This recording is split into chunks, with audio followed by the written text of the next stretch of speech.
السلام علیکم ورحمۃ اللہ وبرکاتہ۔ عزیز طلباء، علوم اسلامیہ مضمون کے آج کے سبق میں ہم قرآن مجید کی منتخب آیات کو اپنے مطالعہ میں لے کے آئیں گے۔ سب سے پہلے ہم سورہ بقرہ کی آیت 284 تا 286 ان کی تلاوت کریں گے، ان کا ترجمہ اور ان کا مفہوم سمجھیں گے۔ اعوذ باللہ من الشیطان الرجیم، بسم اللہ الرحمن الرحیم۔ للہ ما فی السماوات وما فی الارض وَإِن تُبْدُوا مَا فِي أَنفُسِكُمْ أَوْ تُخْفُوهُ يُحَاسِبْكُم بِهِ اللَّهُ فَيَغْفِرُ لِمَن يَشَاءُ وَيُعَذِّبُ مَن يَشَاءُ وَاللَّهُ عَلَى كُلِّ شَيْءٍ قَدِيرٌ۔ آمن الرسول بما أنزل إليه من ربه والمؤمنون كل آمن بالله وملائكته وكتبه ورسله لا نفرق بين أحد من رسله وقالوا سمعنا وأطعنا غفرانك ربنا وإليك المصير۔ لا يكلف الله نفسا إلا وسعها لها ما كسبت وعليها ما اكتسبت ربنا لا تؤاخذنا إن نسينا أو أخطأنا ربنا ولا تحمل علينا إصرا كما حملته على الذين من قبلنا ربنا ولا تحملنا ما لا طاقة لنا به واعف عنا واغفر لنا وارحمنا أنت مولانا فانصرنا على القوم الكافرين۔ صدق اللہ العظیم۔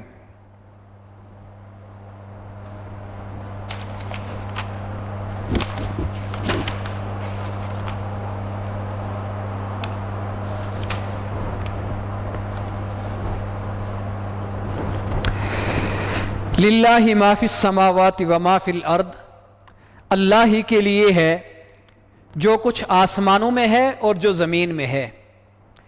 وَإِن تُبْدُوا مَا فِي أَنفُسِكُمْ أَوْ تُخْفُوهُ يُحَاسِبْكُم بِهِ اللَّهُ، اور اگر تم ظاہر کرو جو تمہارے دلوں میں ہے یا تم اس کو چھپاؤ تو اللہ تم سے اس کا حساب لے گا، پس وہ جسے چاہے گا بخش دے گا اور جسے چاہے گا عذاب دے گا۔ اللہ ہر چیز پر قادر ہے۔ ایمان لائے یعنی مان لیا رسول نے جو کچھ بھی اتارا گیا ان کی طرف، ان کے رب کی طرف سے، اور تمام مومنوں نے بھی سب کے سب ایمان لائے اللہ پر۔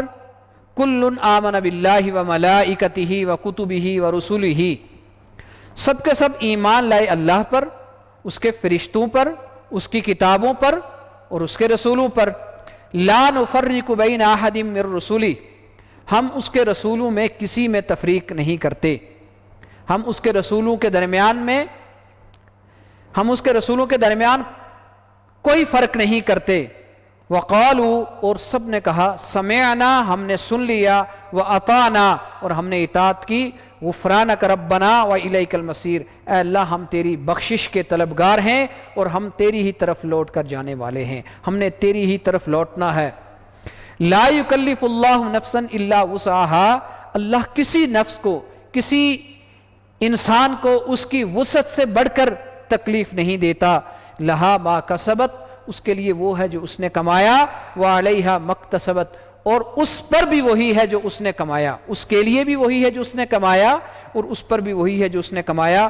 ربنا، وہ سب یہ دعا کرتے ہیں، اے ہمارے رب، لا تؤاخذنا، تو ہم سے مواخذہ نہ کر، ان نسینا، اگر ہم بھول گئے، او اخطانا، یا ہم سے خطا ہو گئی، اللہ ہم سے کوئی بھول چوک ہو جائے تو ہم سے مواخذہ نہ کرنا۔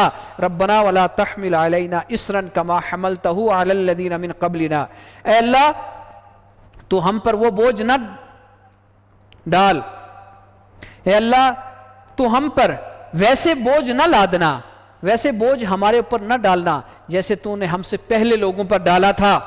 ربنا ولا تحملنا ما لا طاقت لنا بہ، اللہ تو ہم پر وہ بوجھ نہ ڈالنا جس کے اٹھانے کی ہمارے اندر طاقت نہیں، صلاحیت اور استعداد نہیں۔ واعف عنا، اور تو ہم سے درگزر فرما، واغفر لنا، تو ہمیں بخش دے، ورحمنا، تو ہم پر رحم فرما، انت مولانا، تو ہی ہمارا آقا ہے، تو ہی ہمارا مولا ہے، تو ہی ہمارا مالک ہے، فانصرنا علی القوم الکافرین، کافر قوم کے مقابلے میں ہماری مدد کر، کافر قوم کے مقابلے میں ہماری۔ اب ان آیات کا مفہوم دیکھیں، بتایا جا رہا ہے کہ اللہ ہی کے لیے ہے جو کچھ آسمانوں میں ہے اور زمین میں ہے، وہ سب اللہ کی ملکیت میں ہے، ہر چیز اللہ کے قبضہ میں ہے، تصرف میں ہے، کوئی چیز اللہ سے نہ چھپی ہوئی ہے نہ اس کی ملکیت اور قبضہ سے باہر ہے۔ اگر تم ظاہر کرو جو تمہارے دلوں میں ہے یا اس کو چھپاؤ، ظاہر کرو یا چھپاؤ، اللہ تم سے اس کا محاسبہ کرے گا۔ حاسبہ یحاسب محاسبہ، یحاسبکم، وہ تم سے محاسبہ کرے گا اس کا۔ دیکھیں پہلے فرمایا گیا نا گواہی نہ چھپاؤ، تو دیکھیں گواہی چھپائے گا دل میں، اس کا بھی محاسبہ ہوگا، اس کو معلوم ہے چھپاتا ہے۔ اسی طرح اگر انسان کے دل میں کوئی غلط عقیدہ ہے، سوچ ہے، کفر ہے، ناشکری ہے، کوئی بھی ایسی چیز جو دل کے اندر، دل کے امراض ہیں وہ دل کے اندر چھپا کے رکھا ہے، اس کا بھی اللہ تعالیٰ منفی سوچ کا کسی بھی نوعیت کی ہو، اس کا اللہ تعالیٰ محاسبہ کرے گا۔ جس کو چاہے بخش دے، جس کو چاہے عذاب دے، اللہ ہر چیز پر قادر ہے۔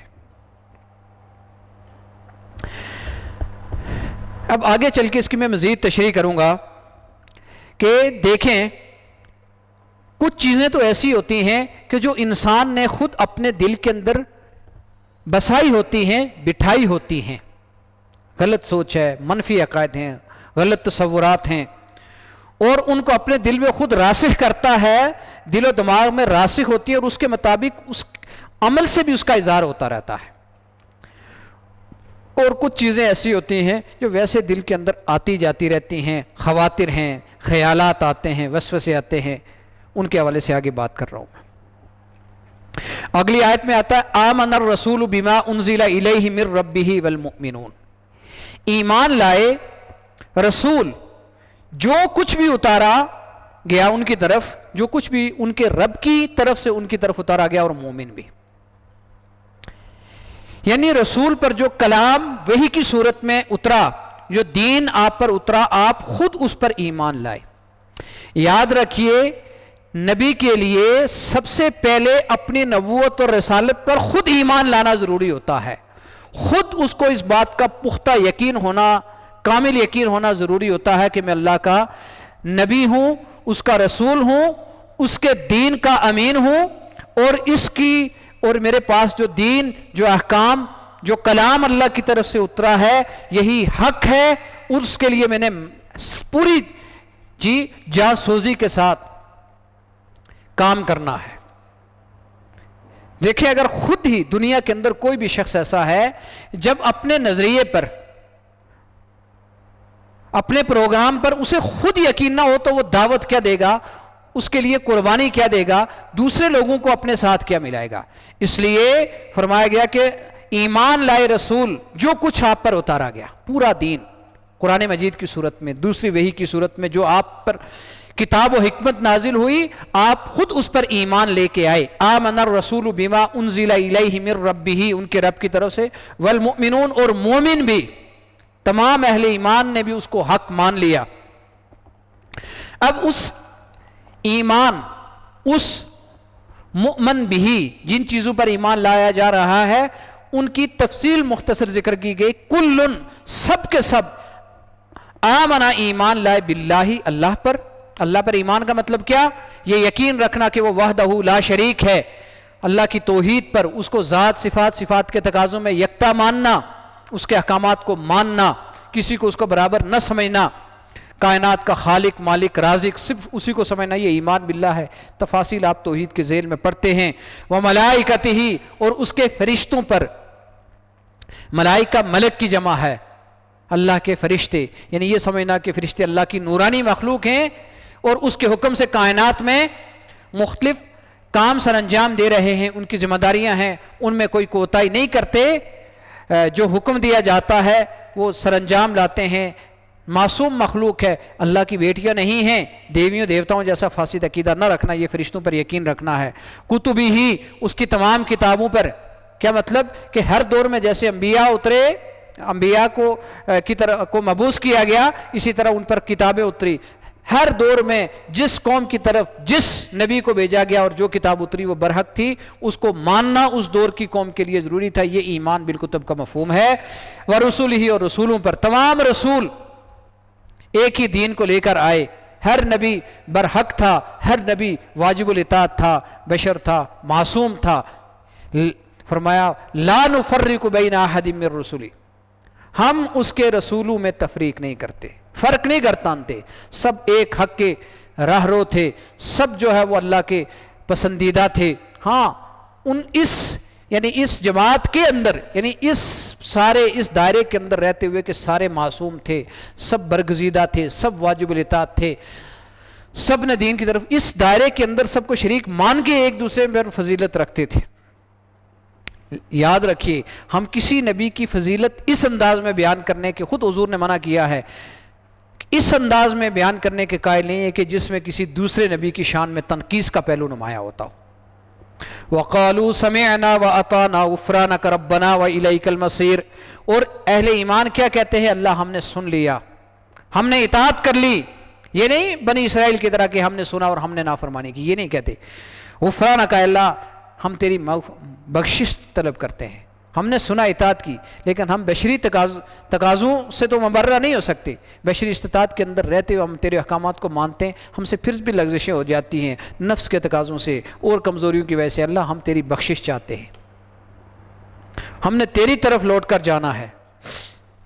اب اگلی آیت دیکھیں، لا یکلف اللہ نفسا الا وسعها، لا یکلف، کلف یکلف تکلیف، وہی تفسیر کی طرح، نہیں مکلف بناتا، نہیں بوجھ ڈالتا اللہ کسی بھی نفس پر مگر اس کی وسعت کے مطابق۔ کسی انسان کو اس کی، یہ ایک فقہ کا، دین کا ایک بنیادی اصول ہے کہ تکلیف ما لا یطاق نہیں دی جاتی، کسی کو اس چیز کا مکلف نہیں بنایا جاتا جس کی وہ طاقت نہیں رکھتا۔ اس لیے مجنون ہے، بچہ ہے، وہ مکلف نہیں ہوتے۔ اور اسی طریقے سے بیماری کے رخصت کے احکامات ہیں، سفر کے رخصت کے احکامات ہیں۔ یہ آیتیں بتایا جا رہا ہے، صحابہ کرام جب یہ آیت آئی نا، یہ جو میں نے اوپر ذکر کیا تھا، وَإِن تُبْدُوا مَا فِي أَنفُسِكُمْ تُخْفُوهُ يُحَاسِبْكُمْ اللَّهُ، جو کچھ تمہارے دلوں میں اللہ اس کو جی اگر تم ظاہر کرو جو تمہارے دلوں میں ہے یا اس کو چھپاؤ تو اللہ اس کا محاسبہ کرے گا۔ ظاہر اللہ ہر چیز سے باخبر ہے، اس کا محاسبہ کرے گا۔ تو صحابہ پر گراں گزرا، کیونکہ ہم میں سے ہر شخص جانتا ہے کہ اس کے اندر کیسے کیسے خیالات، کیسے کیسے وساوس، کیسے کیسے برے اچھے خیالات ہر انسان کے دل کے اندر آتے رہتے ہیں۔ بعض اوقات انسان خود شرمندہ ہو جاتا ہے، لا حول ولا قوہ پڑھتا ہے۔ تو اب یہ شبہ پیدا ہوا، یہ ایک صحابہ کرام کو، کہ ایسی باتیں جو دلوں میں اندر غیر اختیاری طور پر آتی رہتی ہیں، تو اگر ان کا بھی محاسبہ آنا شروع ہو گیا تو پھر ہم میں سے کچھ نہیں بچے گا، اور یہ اختیاری چیز بھی نہیں ہے۔ فرمایا گیا کہ اللہ کسی نفس کو اس کی طاقت سے بڑھ کر اس پر بوجھ نہیں ڈالتا، اس کو مکلف نہیں بناتا۔ ہاں، ایک شخص نے دل کے اندر کفر چھپا کر رکھا ہوا ہے، نفاق چھپا کے رکھا ہوا ہے، تکبر چھپا کے رکھا ہوا ہے، حسد رکھا ہوا ہے، اہل ایمان سے نفرت کرتا ہے، دل میں بٹھایا ہوا ہے، تو دل میں خیالات، فاسد عقائد، غلط سوچ کو بٹھانا اور بات ہے، اور اچانک آنا، اڑتے ہوئے چلے جانا، وہ الگ نوعیت ہے، اس کا محاسبہ نہیں ہے۔ جو بٹھایا ہوا ہے، پختہ کیا ہوا، اس کا محاسبہ ہوگا۔ یہ آگے ایک بات فرمائی گئی، اس کو ذرا غور کیجئے، لہا ما کسبت وعلیہا مکتسبت، لہا ہر نفس کے لیے، ہا ضمیر نفس جو کہ عربی زبان میں مؤنث ہے، لہا اس کے لیے، یعنی اس کے حق میں، ما وہ ہے، وہ کسبت جو اس نے کمایا،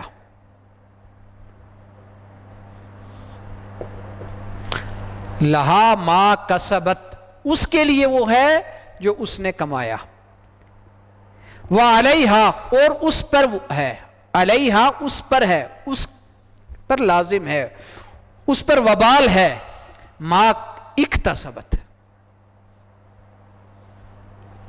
جو اس نے کمایا۔ اب اردو میں تو میں دونوں کا ترجمہ کمانا کر رہا ہوں،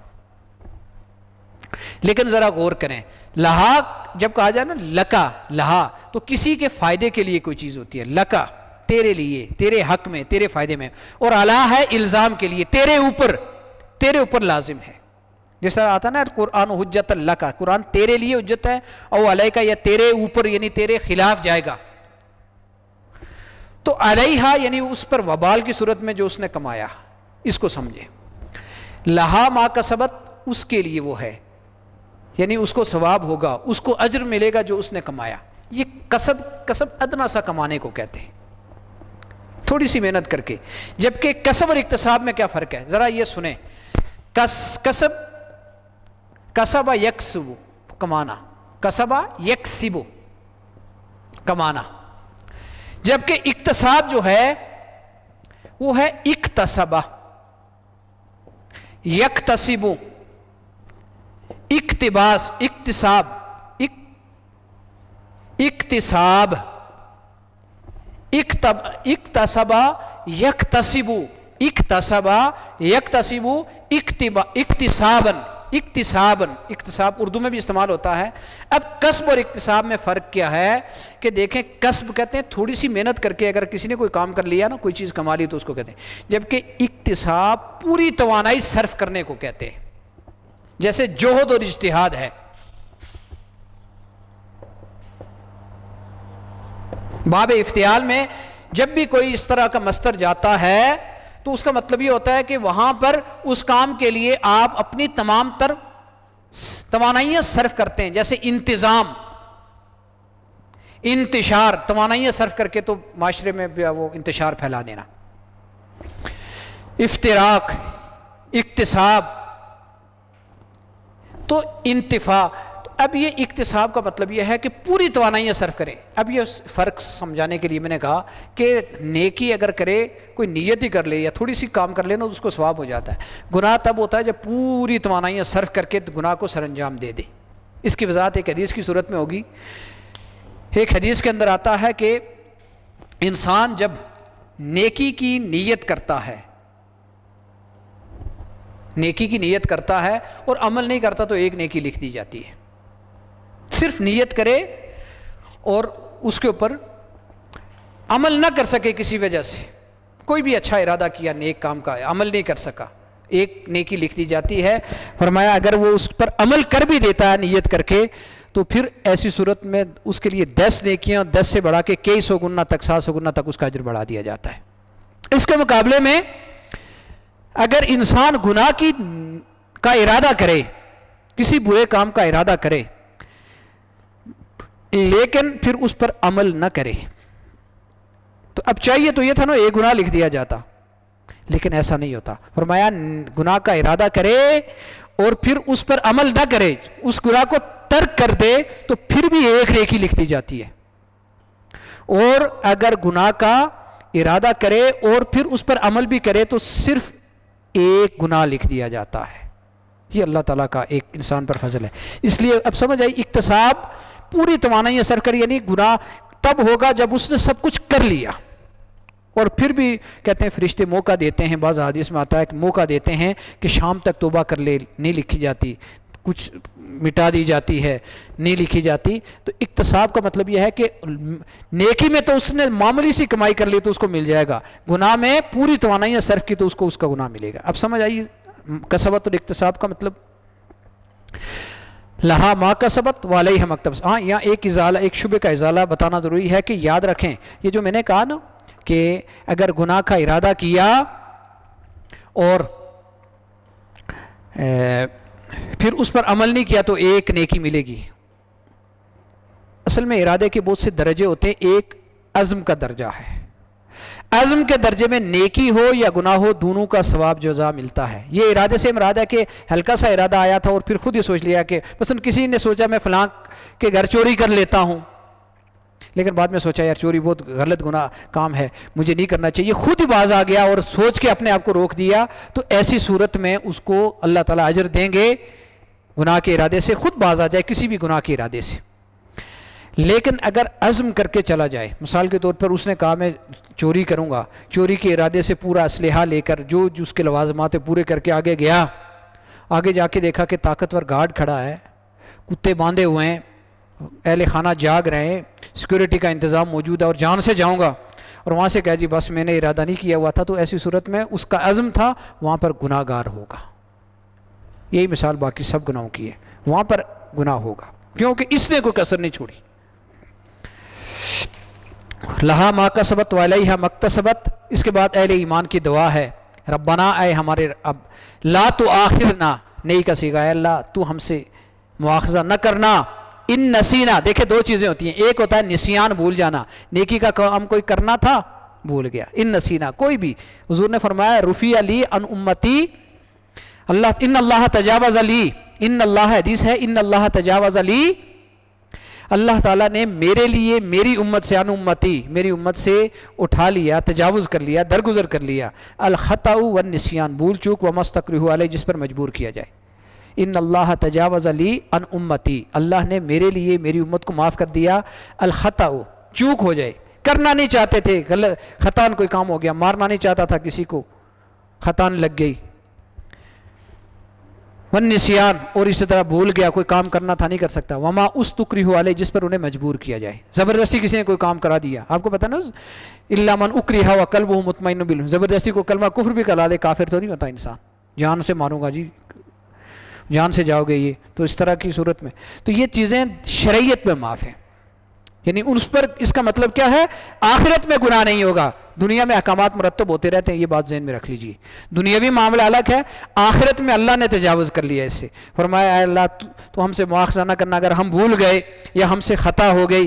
ربنا ولا تحمل علینا اصرا کما حملته علی الذین من قبلنا, اے اللہ تو ہم پر ایسے بوجھ نہ ڈالنا جیسے تو نے ہم سے پہلے لوگوں پر ڈالا تھا, پہلی امتوں پر بڑی بھاری احکامات اسی طریقے سے بڑی مشقتیں تھیں ان پر. ربنا ولا تحملنا ما لا طاقت لنا به, ہم بہت کمزور ہیں اللہ تو ہم پر ایسا بوجھ نہ ڈالنا جس کو اٹھانے کی ہم میں طاقت نہیں. واعف عنا خطائیں درگزر کر دینا, واغفر لنا بخش دینا, وارحمنا اور تو ہم پر رحم فرما, تو ہی ہمارا مولا ہے. فانصرنا علی القوم الکافرین اور کافروں کے مقابلے میں ہماری مدد فرما. اللہ تعالیٰ یہ پسند کرتا ہے کہ اس کا بندہ اس سے دعا کرے, اس سے مانگے, مشکلات میں اس کی طرف رجوع کرے, اس سے آسانی طلب کرے, جبکہ اللہ سرکشی کو اور تکبر کو ان چیزوں کو پسند نہیں کرتا. اس کے بعد ہم آگے سورہ مومنون کی کچھ آیات کو یہاں پر اپنے مطالعے کے اندر لے کے آئیں گے.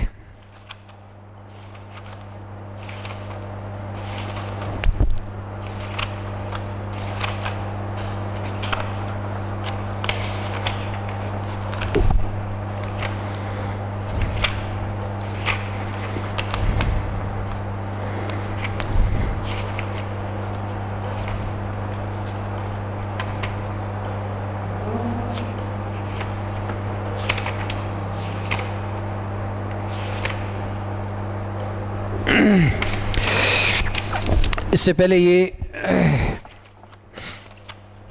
سورہ الانعام کی آیات 152-54 دیکھ لیجئے. اعوذ باللہ من الشیطان الرجیم بسم اللہ الرحمن الرحیم. ولا تقربوا مال الیتیم الا باللتی ہی احسن حتی یبلغ اشدہ واوفوا الکیل والمیزان بالقسط لا نکلف نفسا الا وسعها وَإِذَا قُلْتُمْ فَاعْدِلُوا وَلَوْ كَانَ ذَا قُرْبَى وَبِعَهْدِ اللَّهِ أَوْفُوا ذَلِكُمْ وَصَّاكُمْ بِهِ لَعَلَّكُمْ تَذَكَّرُونَ وَأَنَّ هَذَا صِرَاطِي مُسْتَقِيمًا فَاتَّبِعُوهُ وَلَا تَتَّبِعُوا السُّبُلَ فَتَفَرَّقَ بِكُمْ عَنْ سَبِيلِهِ ذَلِكُمْ وَصَّاكُمْ بِهِ لَعَلَّكُمْ تَتَّقُونَ ثم آتینا موسیٰ الکتاب تماما علی الذی احسن وتفصیلا لکل شیء وہدی ورحمۃ لعلہم بلقاء ربہم یؤمنون. صدق اللہ العظیم. ولا تقربوا نہیں کا صیغہ ہے, اور قریب بھی مت جاؤ, مال الیتیمی یتیم کے مال کے. دیکھیں یہ کتنی سخت تاکید ہے, کھانا تو دور کی بات, یہ بھی آتا ولا تأکلوا, لیکن یہاں پر فرمایا قریب بھی نہ جاؤ. ولا تقربوا مال الیتیم الا باللتی ہی احسن, اور مت قریب جاؤ یتیم کے مال کے مگر اسی طریقے سے جو بہترین ہو. حتی یبلغ اشدہ, یہاں تک کہ یبلغ وہ یتیم پہنچ جائے اشدہ اپنی طاقت کو, یعنی جوان ہو جائے. جب تک وہ جوان ہوتا تب تک اس کے مال کے قریب بھی نہ پھٹکنا, چاہے جائے کہ اس کے مال اسراف کے ساتھ ظلم اور زیادتی کے ساتھ کھا لیا جائے, اپنے مال کے ساتھ ملا کے اڑپ کر دیا جائے. یتیم کے مال کے حوالے سے آتا ہے قرآن پاک میں, وہ لوگ جو یتیموں کا مال نہ کھاتے اپنے پیٹوں کے اندر جہنم کی آگ بھرتے ہیں. دوسرا حکم دیا جا رہا ہے وَأَوْفُوا الْكَيْلَ وَالْمِيزَانَ بِالْقِسْطِ، اور پورا کرو ناپ اور تول کو، اور پورا کرو ماپ کو، یعنی ناپ تول پورا کرو عدل و انصاف کے ساتھ. عدل و انصاف، قسط عدل کو کہتے ہیں، یعنی ماپ تول کرو تو عدل و انصاف کے تقاضوں کے پیش نظر کرو. ہاں اس میں اسی طرح یتیم جب اس کی آپ کی پرورش میں ہو، جس طرح سورہ بقرہ میں آتا ہے کہ پرورش میں ہو اس کے لیے الگ کھانے کا بندوبست کرنا، اپنے لیے الگ کرنا، اور اس طرح بعض اوقات بڑی تکلیف کا سبب بن جاتا ہے. تو قرآن پاک میں فرمایا تو خالتم فاخوانکم فی الدین، اگر تم ان کو اپنے ساتھ ملا کے کھاتے ہو تو وہ تمہارے بھائی ہیں. اللہ جانتا ہے کون مصلح ہے کون مفسد ہے. تو مشقت میں اللہ کسی کو نہیں ڈالتا. فرمایا کہ اللہ چاہتا مشقت میں ڈال دیتا، لیکن وہ آسانی پیدا کرنے والا ہے. فرمایا لا نکلف نفسا الا وسعها، ہم کسی نفس کو تکلیف نہیں دیتے مگر اس کی وسعت کے مطابق. ہر شخص کو اتنا ہی اس پر بوجھ ڈالتے ہیں جتنی وہ استطاعت رکھتا ہے، جتنی وہ وسعت طاقت رکھتا ہے. اگلا حکم دیا جا رہا ہے، ایک بات، یتیم کے مال کو ناحق نہ کھاؤ، قریب نہ جاؤ، یعنی اور یہ اور بھی بلیغ ہے نا کہ قریب بھی نہ جاؤ، کھانا تو دور کی بات ہے. فرمایا جب تم کہو بات کہو تو عدل و انصاف کی کہو. وَإِذَا قُلْتُمْ، جب تم بات کرو فَعْدِلُوا، تو انصاف سے کام لو، نا انصافی اور ظلم پر مبنی بات نہ کرو. اگرچہ انصاف کی بات کہنے پر تمہارے رشتہ دار کا نقصان ہو. فرمایا وَلَوْ كَانَ ذُو قُرْبَىٰ، اگرچہ تمہارا رشتہ دار ہی کیوں نہ ہو. وَبِعَهْدِ اللَّهِ أَوْفُوا، اور اللہ کے عہد کو پورا کرو. ذَلِكُمْ وَصَّاكُمْ بِهِ، یہی وہ بات ہے جس کی اس نے تمہیں وصیت کی. لَعَلَّكُمْ تَذَكَّرُونَ، تاکہ تم نصیحت حاصل کرو. وَأَنَّ هَذَا صِرَاطِي مُسْتَقِيمًا، اور یہ میرا سیدھا راستہ ہے. وَأَنَّ، بے شک، هَذَا یہ صراطی میرا راستہ ہے، مستقیما سیدھا. فَاتَّبِعُوهُ، اتَّبِعُوا، فاپس اتَّبِعُوهُ، اس کی اتباع کرو. وَلَا تَتَّبِعُوا، نہیں کا صیغہ، اور نہ اتباع کرو. السبل، دیگر راستے جو ہیں ان کی اتباع نہ کرو، ان پر نہ چلو. کیوں؟ فَتَفَرَّقَ بِكُمْ عَنْ سَبِيلِهِ، یہ سیدھے راستے تمہیں ادھر ادھر بکھیر دیں گے، وہ الگ کر دیں گے تمہیں اس سیدھے راستے سے.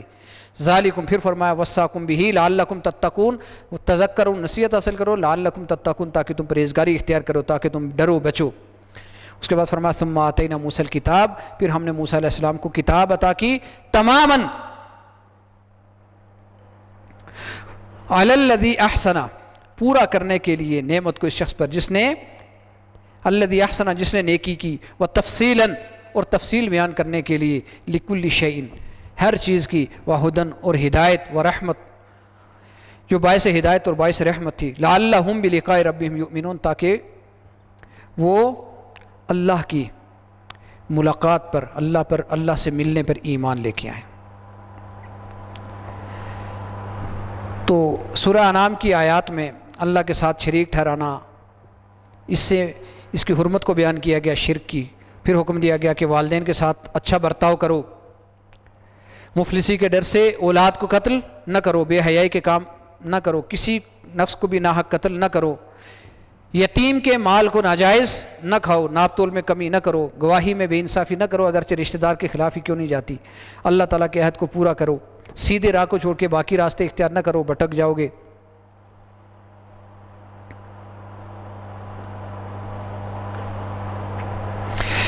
حضرت کعب الاحبار جو تورات کے عالم تھے، انہوں نے اسلام قبول کیا. فرمایا انہی 10 آیات کے حوالے سے، انہی 10 احکام کے حوالے سے فرمایا کرتے تھے کہ یہی وہ 10 احکام ہیں جو تورات میں بنی اسرائیل کو دیے گئے تھے. تو بہرحال یہ احکامات ہیں، ان کی یہ ہمارے جس طرح بنی اسرائیل کو یہ احکامات دیے گئے تھے، یہ سارے کے سارے احکامات ہمیں بھی دیے گئے ہیں، ہمیں بھی ان کی پاسداری کا پابند بنایا گیا ہے. اس کے بعد ہم سورہ احزاب کی آیات، جو آیت نمبر 6 ہے، 21 ہے، 40 ہے، ان کو دیکھتے ہیں. سب سے پہلے آیت نمبر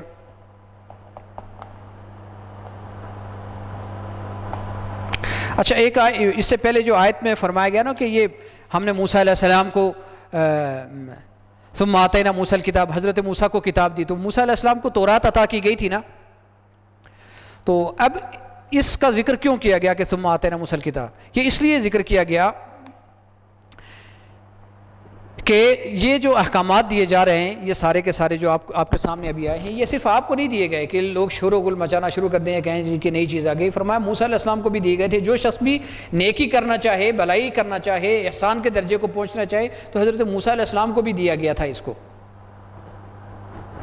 جس سے اچھی طرح عمل کرنے والوں پر ہماری نعمت پوری ہو جائے، ثواب حاصل کریں، اور سب ضروری احکام اس کے ذریعے سے تفصیل کے ساتھ بیان کر دیے گئے، ہدایت اور رحمت کا باعث تھی، تاکہ وہ فرمایا کہ تاکہ یہ اللہ تعالیٰ کی ملاقات پر ایمان لے کے آ جائیں۔ تو مقصد اس آیت کا یہ ہے کہ یہ جتنے بھی احکامات دیے جا رہے ہیں یہ کہ نئی چیز نہیں ہے، یہ پہلے بھی اللہ کی ملاقات کا یقین رکھنے والوں کے لیے ایک ہدایت، ایک رحمت کا باعث بن کے جو نیکی میں آگے بڑھنا چاہے اس کے لیے اس کی پوری تفصیلات اس میں بیان کر دی گئی تھی۔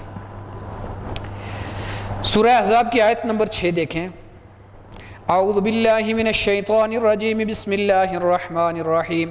النبی اولا بالمؤمنین من انفسهم وازواجہ امہاتہم واولو الارحام بعضهم اولا ببعض فی کتاب اللہ من المؤمنین والمہاجرین الا ان تفعلوا الى اولیائکم معروفا کان ذلک فی الکتاب مستورا۔ اولا اقرب، آگے بڑھ کر، اولا کا مطلب ہوتا ہے آگے بڑھ کر، زیادہ حقدار ہونا، زیادہ قریب ہونا۔ نبی مومنوں کے لیے ان کی جانوں سے بھی بڑھ کر ہیں۔ النبی اولا بالمؤمنین من انفسہم، نبی تو مومنوں کے لیے، اہل ایمان کے لیے ان کی جانوں سے بھی مقدم ہیں، آگے بڑھ کر ہیں۔ اور ان کی جو ازواج ہیں، حضور کی جو بیویاں ہیں، ازواج مطہرات ہیں، امہاتہم، مومنوں کی مائیں ہیں، اور جو قریبی رشتہ دار ہیں وہ ایک دوسرے سے زیادہ حقدار ہیں، جو زیادہ قریب ہے زیادہ حقدار ہے اللہ کی کتاب میں اہل ایمان سے اور مہاجرین سے۔ ہاں اگر تم اپنے اولیاء کے ساتھ، اپنے دوستوں کے ساتھ کوئی بھلائی کا کام کرنا چاہو تو کر سکتے ہو، یہ اللہ کی کتاب میں لکھا ہوا ہے۔ اب معلوم یہ ہوا کہ اہل ایمان کے آپس میں جو تعلقات ہیں وہ مختلف نوعیتوں کے ہیں۔ سب سے پہلے جو نبی کا تعلق مومنین کا تعلق نبی سے ہے، جناب نبی پاک صلی اللہ علیہ وسلم سے ہے، وہ سب سے مقدم ہے۔ نبی کے ساتھ جو تعلق ہے وہ تو یوں بیان کیا گیا کہ وہ تو جانوں سے بھی آگے ہیں، وہ تو جانوں سے بھی بڑھ کے ہیں، جانوں سے بھی مقدم ہیں، ان سے بھی اولا اور اقرب ہیں۔ کوئی رشتہ دار، کوئی تعلق حضور صلی اللہ علیہ وسلم سے بڑھ کے نہیں ہو سکتا۔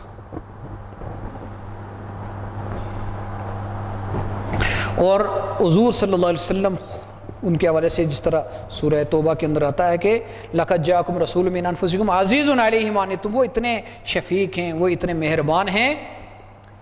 لَقَدْ جَاءَكُمْ رَسُولٌ مِّنْ أَنفُسِكُمْ، جو تمہارے پاس رسول آئے جو تمہیں میں سے ہیں، عَزِيزٌ عَلَيْهِ مَا عَنِتُّمْ، بھاری ہوتا ہے، گراں گزرتا ہے جو تمہیں تکلیف پہنچتی ہے، تمہارا رنج و کلفت میں پڑنا ان کو سخت گراں گزرتا ہے، وہ آپ کے بہت خیر خواہ ہیں، حریص علیکم، تمہارے لیے ہر نفع کے خواہش مند ہیں، اور اہل ایمان کے ساتھ نہایت ہی مہربان اور شفیق ہے۔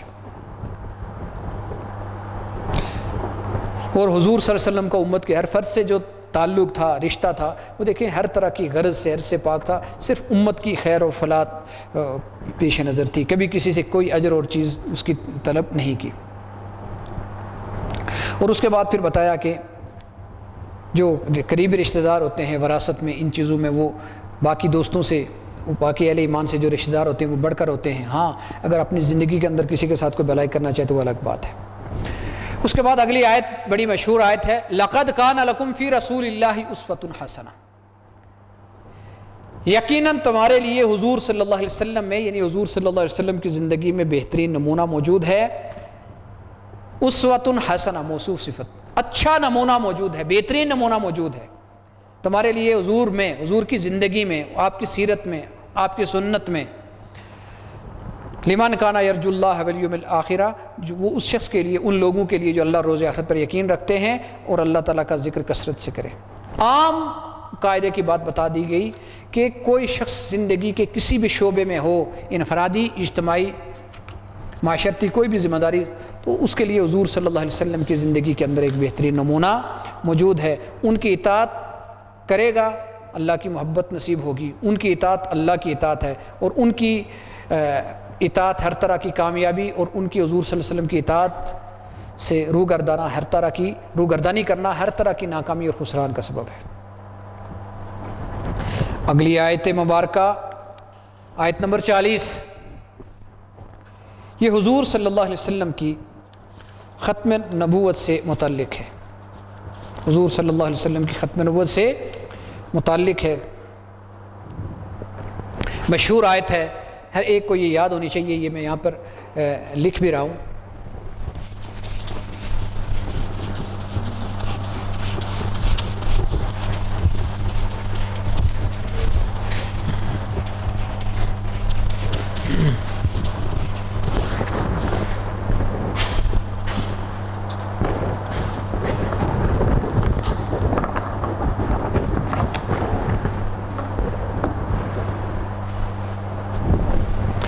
ما کان محمد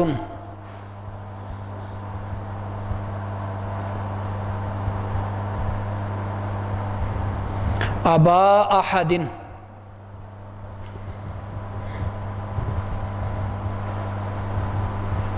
من رجالکم،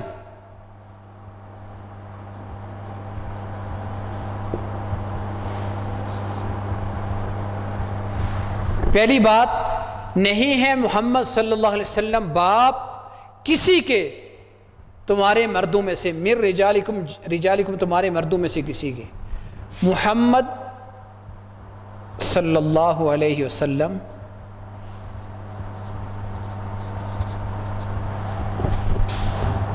تمہارے مردوں میں سے کسی کے والد یعنی باپ نہیں ہے۔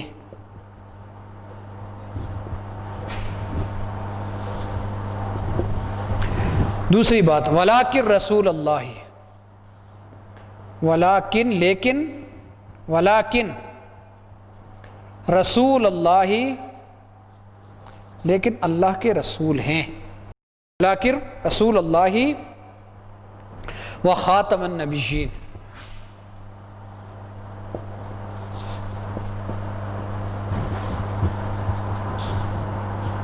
النبیین،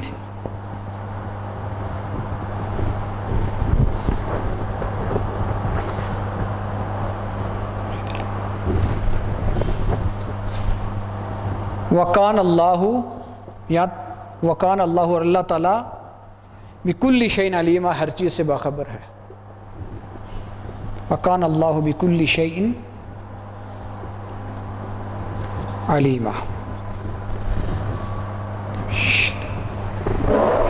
ولیکن رسول اللہ، لیکن اللہ کے رسول ہیں،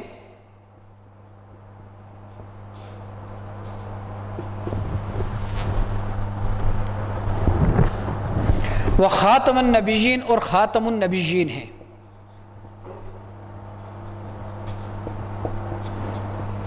خاتم النبیین انبیاء کے سلسلے کو ختم کرنے والے، اور اللہ ہر چیز سے باخبر ہے، ہر چیز کا علم رکھنے والا ہے۔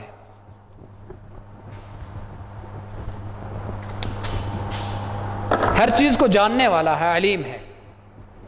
خاتم النبیین، انبیاء کو ختم کرنے والے، انبیاء کے سلسلے کو ختم کرنے والے۔ ختم کرنا، مور لگانا، مور جب لگائی جاتی ہے جب چیز مکمل ہو جاتی ہے۔ یہ آیت ختم نبوت کے حوالے سے مشہور آیت ہے۔ مفہوم اس ختم نبوت کا کیا ہے؟ عقیدہ ختم نبوت کا کہ اللہ تعالیٰ نے دنیا میں انسانوں کی ہدایت کے لیے بہت سے انبیاء اور رسول بھیجے۔ انبیاء کا سلسلہ حضرت آدم علیہ السلام سے شروع ہوا اور حضور صلی اللہ علیہ وسلم تک چلا۔ حضور صلی اللہ علیہ وسلم اس سلسلے کے آخری کڑی ہیں۔ آپ نے انبیاء کے اس سلسلے کو ختم کر دیا۔ آپ کے بعد کوئی نبی، کوئی رسول نہیں آئے گا۔ بہت سے دلائل ہیں اس کے قرآن پاک کی آیات سے بھی آپ پر دین کو مکمل کیا گیا، وہ آیت آپ کی نبوت کو عموم میں بنایا گیا، قل یا ایھا الناس انی رسول اللہ الیکم جمیعا، آپ کی کتاب کو محفوظ بنایا گیا۔ بہت سے دلائل ہیں اس کے، اور یہ مشہور آیت ہے کہ آپ انبیاء کے سلسلے کو ختم کرنے والے ہیں، آپ کے بعد کوئی نبی نہیں آئے گا۔ بہت سی احادیث اس کے حوالے سے ہیں، وہ جو عمارت کو بنائے جانے کی، کہ حضور صلی اللہ علیہ وسلم فرمایا کہ چلیں حدیث بیان کر دیتا ہوں۔ حضور نے فرمایا میری اور مجھ سے پہلے انبیاء کی مثال اس شخص کی ہے جس نے ایک گھر بنایا، خوبصورت عمارت بنائی، حسین و جمیل، لوگ آ کے اس کو دیکھتے اور کہتے کتنی خوبصورت عمارت ہے، صرف اس میں ایک اینٹ کی جگہ رہ گئی تھی، کہتے یہ اینٹ بھی لگ جائے۔ حضور نے فرمایا وہ اینٹ میں ہوں، میں آخری نبی ہوں۔ حضور نے جو اپنے نام بتایا ان میں سے ایک ہی ہے کہ میں آخری نبی ہوں۔ حضور نے فرمایا میرے بعد کوئی نبی نہیں، تمہارے بعد کوئی امت نہیں۔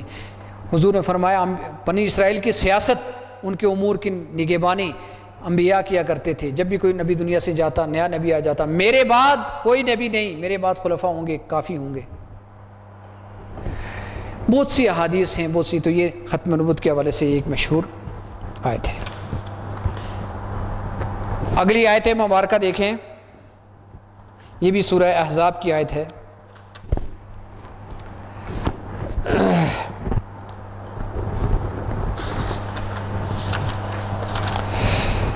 فرمایا اعوذ باللہ من الشیطان الرجیم ان اللہ وملائکتہ یصلون علی النبی یا ایھا الذین آمنوا صلوا علیہ وسلموا تسلیما، بے شک اللہ اور اس کے فرشتے نبی مکرم صلی اللہ علیہ وسلم پر درود بھیجتے ہیں، درود و سلام بھیجتے ہیں، رحمت بھیجتے ہیں۔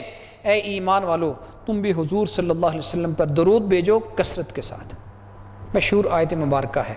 اب دیکھیں اللہ کا درود بھیجنا اور ہے، اپنی شان کے مطابق ہے نا۔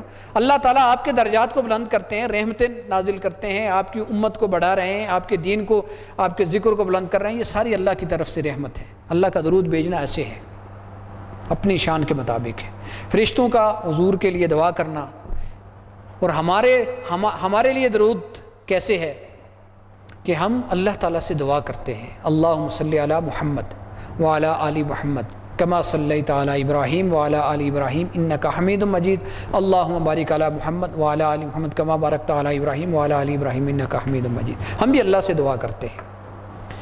کہتے ہیں جب یہ آیت نازل ہوئی، تفاسیر کے اندر موجود ہے، تو صحابہ کرام نے حضور صلی اللہ علیہ وسلم سے پوچھا کہ ہم آپ پر سلام تو بھیجتے ہیں، السلام علیکہ یا رسول اللہ، السلام علیکہ ایھا النبی، نماز کے اندر تشہد کے اندر پڑھتے ہیں، تو آپ پر درود کیسے بھیجیں؟ تو حضور نے یہ جو درود ابراہیمی ہے اس کی تعلیم فرمائی۔ لیکن درود ابراہیمی کی تعلیم سے یہ مراد نہیں ہے کہ صرف درود پاک صرف اسی کے اوپر منحصر اور بند ہے، یہ بات نہیں ہے۔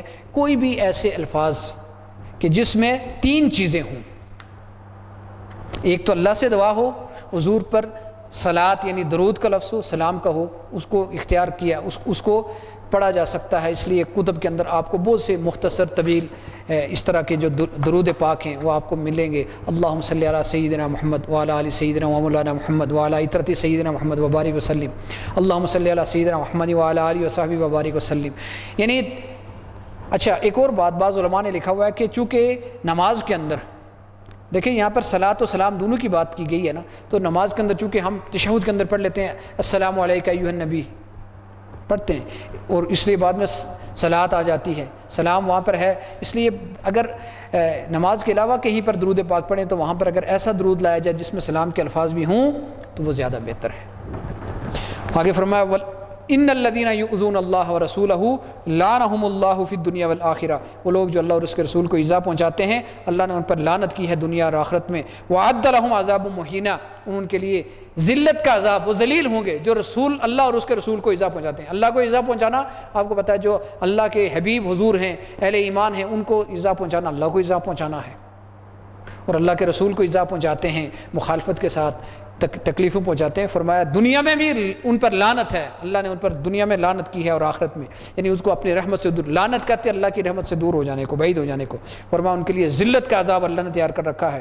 فرمایا والذین یؤذون المؤمنین، اور وہ لوگ جو ایذا پہنچاتے ہیں، تکلیف دیتے ہیں، آذا یؤذی ایذان، ایذا پہنچاتے ہیں مومنوں کو، مومن مردوں کو، والمؤمنات اور مومن عورتوں کو، بغیر مکتسب، بغیر اس کے کہ جو انہوں نے کیا، انہوں نے کوئی جرم نہیں کیا، کوئی گناہ نہیں کیا، اس کے باوجود ان کو تکلیف پہنچاتے ہیں۔ فَقَدِ احْتَمَلُوا بُهْتَانًا وَإِثْمًا مُبِينًا، انہوں نے بہت بڑا بہتان اور صریح گناہ اپنے ذمہ لے لیا، اس کو اٹھا لیا، اپنے ذمہ لے لیا، صریح گناہ کا وبال انہوں نے اپنے سر لے لیا ہے۔ تکلیف دینے کا جو واقعہ بعض لوگ یہ بیان کرتے ہیں کہ مسلمان دعوت پہ گئے ہوئے تھے، اور یہ وہ اس طرح بے شک بیان کیا جاتا ہے، لیکن میرے نزدیک یہ بات، وہ اہل ایمان وہاں پر جہاں پر گئے تھے دعوت میں، بے شک وہ تعلیم کی یا اس طرح یعنی اس سے لا علمی کے باعث تھا، تو یہاں پر جو ہے وہ بے خبری میں ایذا دینا یہاں پر مراد نہیں، یہاں پر کفار کی طرف سے، منافقین کی طرف سے جو مستقل ایذا تھی وہ مراد ہوگی۔